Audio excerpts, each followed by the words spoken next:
आज की साखी सतगुरु नानक देव जी महाराज जी की है। जब एक बीबी सतगुरु नानक देव जी महाराज द्वारा उच्चारे गए शब्द के माध्यम से हर रोज़ नदी पार करती थी। एक वृद्ध महिला अटक नदी के पार रहती थी। महापुरुषों की सेवा भावना वाली थी। जब कोई भी महात्मा मिलता था तो प्रेम सहित नमस्कार करती थी। जल पानी आदि की सेवा कर जन्म सफल करती थी। इस तरह से सेवा करते हुए उसे बहुत समय हो गया और अनेक साधु संतों की उसने सेवा की। और आज आ गए सभी संतों के सरताज, जिनके चरणों की धूल के कणों में से अनेक साधु जन्म लेते हैं, श्री गुरु नानक देव जी महाराज। वृद्ध महिला को खेतों में रोटी लेकर जाने के लिए नदी पार करनी पड़ती थी। गुरुजी रास्ते में बैठे थे तो माई ने सतगुरु को देखकर उन्हें नमस्कार किया और भोजन ग्रहण करने के लिए विनती की। तो सतगुरु जी ने कहा कि माई, ये भोजन तो उन मेहनती लोगों का है जो खेतों में बहुत देर से काम कर रहे हैं। ये भोजन खेत में मेहनत कर रहे लोगों में बांट।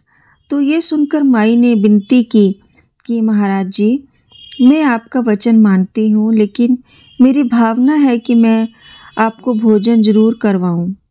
तो वह अपने परिवार के लिए भोजन तैयार कर सतगुरु जी के लिए भोजन ले आए। तो सतगुरु जी ने वह भोजन किया। माता की भावना को देखते हुए गुरु जी कहने लगे कि माता, जिसका खाए उसका भला भी करना पड़ता है। और सतगुरु कहने लगे कि माता, तो नदी पार करने के लिए बहुत मुश्किलों का सामना करती है। तब गुरुजी ने उस माता को सतनाम का मंत्र दिया और कहा कि ये मंत्र दोनों दरिया, अटक दरिया और संसार नामक दरिया, उससे भी ये मंत्र पार करवाएगा। और जब नदी के किनारे पर आएगी तब भरोसे के साथ ये मंत्र जाप करके जल्दी ही दरिया पार हो जाएगा। तो ये कहकर सतगुरु वहाँ से चले गए। तो थोड़े दिनों के बाद एक और महात्मा सतगुरु जी की जगह पर अपने शिष्य के साथ डेरा लगाकर बैठ गए। तो जब माता गई और उनको भोजन ग्रहण करने के लिए विनती की, तो महाराज जी, आप हमारे घरन में चरण डालें और भोजन करें।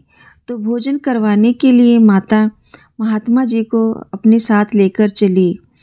तो जब नदी के किनारे पर पहुँचे तो महात्मा सोचने लगे कि माई पागल है जो नदी में सीधा ही जा रही है। तो माई नदी पर चलती रही और मंजिल के नज़दीक पहुंच गई।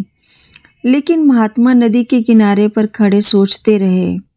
सोच रहे थे कि अब क्या करें। अगर चलते हैं तो डूबने का डर है और अगर नहीं चलते हैं तो जग हंसाई होती है। देखने वाले कहेंगे कि माई तो पानी में चलती जा रही है और साधु पानी में डूबने से डरते हैं। तो महात्माओं ने लोक लज्जा के कारण चलना ही ठीक समझा। और तब साधु अपने शिष्य को कहने लगा कि आगे होकर चल। तो शिष्य अपने गुरु को कहने लगा कि गुरुजी, अपनी बड़ाई कराने के लिए आप हमेशा आगे रहे हैं और अब डूबने के लिए मुझे आगे कर रहे हो। आगे चलने का आपका हक है, क्योंकि शिष्य तो हमेशा पीछे चलते हैं। तो ऐसा कहते हुए कोई भी आगे ना चले। थोड़ी दूर जाकर माई ने पीछे मुड़कर देखा तो साधु वहीं पर खड़े थे और माई ने देखकर बुलाया कि महाराज, आगे बढ़ो, आप यहाँ पर क्यों खड़े हो। तो आवाज़ को सुनते ही वह चल पड़े, क्योंकि वह सोच रहे थे कि अब चलना ही पड़ेगा। और जल्दी जल्दी पैर आगे बढ़ाए, लेकिन वह नदी में गिर गए। उनके गोते खाने की आवाज़ उस माई के कानों में पड़ी कि साधु तो डूब गए।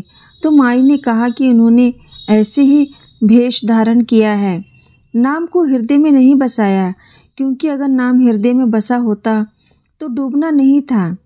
और माई कहने लगी कि आप कच्चे गुरु के शिष्य हो, मुझे पूरे गुरु श्री गुरु नानक देव जी मिले हैं। और वो कहने लगी कि मैं एक स्त्री हूँ और एक गृहस्थी में रहती हूँ। मेरे गुरु ने नाम को मेरे हृदय में बसा दिया है, जिस नाम के प्रताप से मैं हर रोज़ इस नदी को पार करती हूँ। तो माता ने उन पर दया करके साधु को बचाया और ऊंची आवाज़ कर कहा कि मेरे पीछे मेरे गुरु की बताई गई मंत्र जाप को पढ़ो। इतना कहने की देर थी कि गुरु और शिष्य बच गए और बाहर आकर कहने लगे कि माता, ये क्या चमत्कार था। तो माता ने गुरु कृपा द्वारा मन में परमेश्वर के बसे हुए नाम की बरकतें बताई और कहा कि जिनके मन में नाम बसा है उनके लिए ऐसे दरिया एक खेल है। वह तो बड़ा दरिया जो संसार का है वह भी सहज ही तर जाते हैं। तो गुरु और शिष्य ने माता को प्रणाम किया और कहा कि हे माता, तू धन्य है, असल संत तो तू है, हम तो केवल लिबास मात्र साधु हैं। इसलिए सतगुरु जी कहते हैं कि जिसके हृदय में वाहिगुरु का नाम बसा है, सतनाम का नाम बसा है, वही इस संसार रूपी समुंदर से पार हो सका है। जिस मन बसे तरे जन सोए। हमारे हृदय में जो गाढ़ा अंधकार छाया हुआ है उसको केवल सतगुरु जी ही दूर कर सकते हैं। वही अपना जन्म और मरण संवार सकते हैं।